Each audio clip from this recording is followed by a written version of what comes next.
मुहासे, acne, pimple, अब जो भी उसको नाम दे, लेकिन वो है इन्फेक्शन, इन्फ्लेमेशन जो आपके चेहरे पे होता है, करेक्ट? तो वो कैसा होता है? बहुत सारी चीज़ें हो सकता है कि वो क्यों होता है। पहला और सबसे कॉमन चीज़ होता है कि आपको हेरिडिटरी है, मतलब आपका फैमिली में कोई ना कोई है जिसको मुहासे थे जब वो यंग थे। कभी कभी आपको पता नहीं चलेगा क्योंकि उसका होके हो गया होगा, लेकिन आप आपका मम्मा का, पापा का, अंकल आंटी का, किसी का भी चेहरा देखेंगे, ऐसा स्कार है चेहरे पे, तो आपको पता चलेगा कि वो जब छोटे थे या यंग थे या टीनेजर थे उनको पिंपल आया होगा, तो इसीलिए आपको भी है। वो एक रीज़न हो सकता है। दूसरा हो सकता है सिर्फ हाइजीन, मतलब स्वच्छता।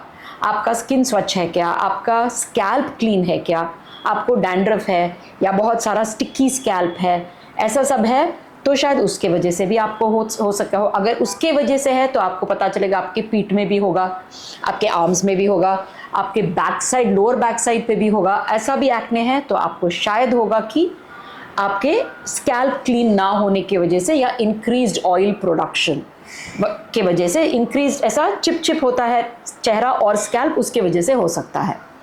अभी तीसरा हो सकता है आपकी जो लाइफस्टाइल ठीक नहीं है, मतलब आप खाने में बहुत सारा शुगर खा रहे हो, बहुत सारा फैट खा रहे हो, या बहुत पैकेट से चिप्स दुकान से खरीदे हुए खाने खा रहे हो, तो उसके लिए हो सकता है। या आप ठीक से सो नहीं रहे हो, एक दिन 8 बजे, एक दिन 12 बजे, एक दिन 2 बजे ऐसा सो रहे हो, टाइम पे नहीं सो रहे हो, उसकी वजह से भी हो सकता है। या आपके लाइफ में बहुत सारा स्ट्रेस है, उसकी वजह से भी एक्ने आ सकता है।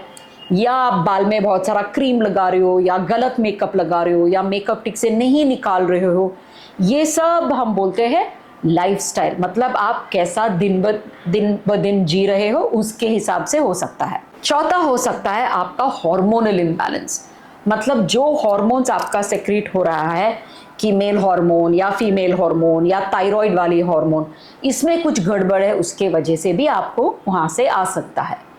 तो आपको डॉक्टर के पास जाना बहुत बहुत बहुत ज़रूरी है। सिर्फ आप वीडियो देख के या कुछ इंस्टाग्राम देख के या बाजू वाली आंटी को पूछ के आप ट्रीटमेंट कर दिया तो पहला चीज़ ट्रीटमेंट नहीं होने वाला है, वहाँ से नहीं जाने वाले। उसके बदले आपका चेहरे पे और ड्राइनेस, इरिटेशन, कभी कभी मार्क्स पड़ जाएंगे, खाले धब्बे पड़ जाएंगे, वो सब हो सकता है। क्योंकि एक्ने दिखता है ऐसा कि हाँ होते होते चला जाएगा, लेकिन बहुत सारे एक्ने होते होते चला नहीं जाएगा। तो बहुत ही इम्पॉर्टेंट होता है कि आप आपका डॉक्टर के पास जाना और पहला पता करना आपके एक्ने है क्यों। और जब वो पता चल जाएगा और वो आपको बहुत सारी चीज़ें बोलेंगे कि ये करो, ये मत करो, वो सब रेगुलर लाइफस्टाइल का भी वो आपको बता देंगे क्या करने का, क्या खाने का, क्या नहीं खाने का। जैसे कि आपको बहुत लाल लाल एक्ने, दर्दनाक एक्ने हो रहा है, तो कभी कभी सिर्फ शक्कर छोड़ देने से या आपकी जो वे प्रोटीन ले रहे हो शायद वो छोड़ देने से आपके एक्ने चला जा सकता है। एंटी डैंड्रफ स्कैल्प का शैम्पू यूज़ करने से डैंड्रफ चला गया तो भी वो कम हो सकता है। कुछ 1-2 क्रीम लगाने से भी कम हो सकता है। ऐसा नहीं कि आप डरो डॉक्टर के पास जाएंगे तो इतना सारा या ट्रीटमेंट बता देंगे या मुश्किल हो जाएगा, ऐसा भी नहीं है। सिर्फ कुछ दवाइयाँ, कुछ क्रीम्स और करेक्ट पता करने के कि क्यों आ रहा है आपके एक्ने और उसको सॉल्व करने से आपके एक्ने एक्चुअली पूरा जा सकता है। तो इट इज़ वेरी इंपॉर्टेंट कि आप डॉक्टर के पास जाओ, आपका लाइफस्टाइल ठीक करो, आपका हाइजीन पे ध्यान दो, मतलब स्वच्छता पे ध्यान दो। ये वो हाथ लगा के मत करो। घर जाके आपका मेकअप देखो बहुत पुराना हो गया, स्मेल आ रहा है, ठीक से अच्छे से नहीं रखा है तो उसको फेंक दो। ब्रश और स्पॉन्ज को ठीक से साफ करो। अगर मुँह से आ रहे हैं तो स्पॉन्ज तो यूज़ ही मत करो, ब्रश भी मत करो। आपके हाथ से ही आपका मेकअप लगाओ, आपको अगर लगाना है मेकअप तो यही सब चीज़ें आप खुद कर सकते हो। उसी में आपका 20-30% एक्ने सॉल्व हो जाएगा।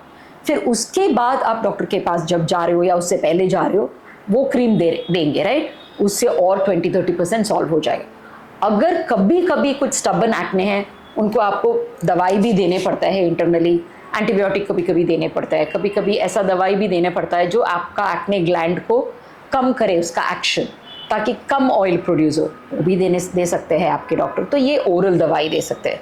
उसके साथ कुछ सप्लीमेंट्स देंगे आपको ताकि आपका जो स्किन एंग्री दिखता है, गुस्से वाला स्किन जैसा दिखता है, लाल, पेनफुल, इरिटेटेड, जलता है, कुछ भी डालो तो पिल्लो के ऊपर भी सोएंगे तो इरिटेट हो जाए, उसको लिए इन्फ्लेमेशन कम करना चाहिए। तो उसके लिए एंटी इन्फ्लेमेटरी टैबलेट भी दे सकते हैं। हॉर्मोन्स भी ज़रा गड़बड़ है तो कुछ विटामिन दे के ही उसको एडजस्ट कर सकते हैं, शायद वो भी देंगे डॉक्टर आपको खाने के लिए। फिर आपको हार्मोन गड़बड़ है तो कुछ ब्लड का तपास करेंगे, उसमें पता चलेगा हमको कि क्या एक्चुअली गड़बड़ है। उसके बाद अकॉर्डिंगली उसको भी ट्रीट कर सकते हैं। और ये सब हो गया सिर्फ डालने और खाने वाली चीज़ें से ट्रीट। क्लिनिक में क्या हो सकता है, पील्स हो सकते हैं जो हम ऊपर से जस्ट ब्रश लेके लगाते हैं, अलग अलग पील्स होते हैं, वो आपका डॉक्टर देख के बताएंगे आपका स्किन के लिए करेक्ट कौन सा है। और ये सब ट्रीटमेंट ऐसा नहीं है कि सिंपल दिखता है, बट प्लीज़ आप ब्यूटी पार्लर में आजू बाजू में जाके मत कराइए, डॉक्टर के पास ही कराइएगा ये सब ट्रीटमेंट्स। तो वो इम्पॉर्टेंट है कि पील्स में भी जा सकता है, एक्ने, ऑयलीनेस, वो काले धब्बे जो पड़ जाते हैं, लाल धब्बे पड़ जाते हैं, ये सब आपको सिर्फ पील्स में भी जा सकते हैं। फिर आप इक्विपमेंट्स कर सकते हो, या जो माइक्रो नीडलिंग कॉमनली जो सब बोलते हैं MNRF, वो कर सकते हैं कि छोटा छोटा नीडल जो है स्किन के अंदर जाता है तो आपका खुद का कोलाजन अच्छे से होता है। तो जो स्कार मतलब खड्डे खड्डे हो जाते हैं ना एक्ने में और रफ हो जाता है स्किन, वो ठीक हो जाता है उसकी वजह से। और एक्ने का जो एक्ने कैसा बनता है, आपका जो तेल या ऑयल आता है ना स्किन में, उसके लिए अलग छोटा छोटा ग्लैंड होता है इधर, ऐसा छोटा छोटा ग्रेप्स जैसा, अंगूर जैसा, और उसको हम साइज छोटा करेंगे तो उसका सेक्रीशन भी छोटा हो जाएगा। तो वो करेगा माइक्रो नीडलिंग रेडियो फ्रीक्वेंसी में। तो उसके बाद हम ये भी, लेज़र भी है, हम वो भी कर सकते हैं, जिसमें से जो छोटा छोटा ऐसा दाग होता है जो इसमें भी ठीक नहीं हो तो ऐसा पॉलिश करने जैसा होता है लेज़र में, वो भी कर सकते हैं। लेकिन ये सब चीज़ें आप जाके डॉक्टर के पास ही कराना, इधर उधर नहीं, वो बहुत याद रखना। तो आपको मुहासे के बारे में और भी क्वेश्चंस है, डाउट्स है, मुझे पता है ये बस एक प्रिलिमिनरी वीडियो था, मतलब एक पहला वीडियो था। जितना भी आपको डाउट्स है प्लीज़ आप लिख के भेजिए और हम आंसर करेंगे। मेरा हिंदी जज मत कीजिएगा, ये हिंदी वीडियो नहीं था, मैं साउथ इंडियन हूँ, एक्सेंट भी खराब होगा, आप हंस भी रहे हो, अच्छा है। लेकिन मुझे ये जेन्युइनली करने का था, क्योंकि मुझे पता है कि बहुत सारे लोगों को मुहासे होते हैं और उसमें से सिर्फ स्किन नहीं, आपका कॉन्फिडेंस भी ख़राब हो जाता है, आपका मूड ख़राब हो जाता है और आपको पता नहीं चलता है हम किधर जाए। और बहुत सारा टाइम ऐसा भी हो सकता है कि लैंग्वेज बैरियर में भाषा समझ में नहीं आता है, आप डर भी रहते हैं कि डॉक्टर के पास कैसा जाए और कैसा बात करें। तो लैंग्वेज सिर्फ एक माध्यम है कि हम दोनों एक दूसरे के समझ सके। और ज़रा सा मेरा हिंदी ज़रा वीक है, लेकिन मैं बात तो कर सकती हूँ। साउथ इंडियन भाषा से भी बहुत सारा भाषा मुझे पूरा समझ में भी आता है, मैं समझ भी सकती हूँ। तो प्लीज़ आपको जो चाहिए आप क्वेश्चंस भेज दीजिए और हम आंसर करेंगे।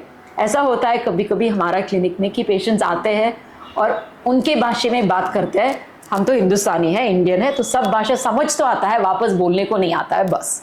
तो वो उनके भाषा में बोलते हैं, मैं मेरा भाषा में बोलती हूँ और हम दोनों समझ जाते हैं। तो आप उसके बारे में चिंता मत करो, बट प्लीज़ करेक्ट डॉक्टर के पास जाके ट्रीटमेंट कराओ, वो बहुत ही इंपॉर्टेंट है। और मुझे लगता है मुहासे या एक्ने को स्किन के ऊपर ही रहने दो, वो एक्ने है, उसको इतना दिमाग में मत लो, इतना हार्ट में मत लो कि आपका कॉन्फिडेंस ही खराब हो जाए, है ना। So take care of yourself and there is a solution. सब चीज़ के लिए आजकल हल है, तो चिंता मत करो, क्वेश्चंस लिख के भेजना आपको।